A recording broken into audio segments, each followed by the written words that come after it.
আসসালামু আলাইকুম, সবাই কেমন আছেন? এটা হলো দাউকান্দি গ্রামের একটা দৃশ্য। এই যে ইনি হচ্ছে সেই আ আগের যুগের মানুষের মতোই খড় কাটছেন। এখনো এটা গ্রাম। গ্রামটা এখনো সেরকমভাবে আধুনিকতার ছোঁয়া পায় নাই। এখন এভাবে হাতেই খড় কেটে গরুকে খাবার দেয়। এখন যে মেশিনটা বের হইছে খড় কাটার, তো এই গ্রামে এখনো সেই জিনিসটা আমি দেখলাম না কোথাও।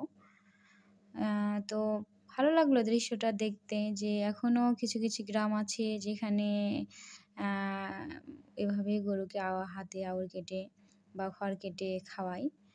তো অনেকদিন পরে জিনিসটা দেখে খুব ভালো লাগলো যে এখনো মানুষ অনেক গ্রাম আছে যে হাতে এভাবে খড় কেটে গরুকে খেতে দেয়।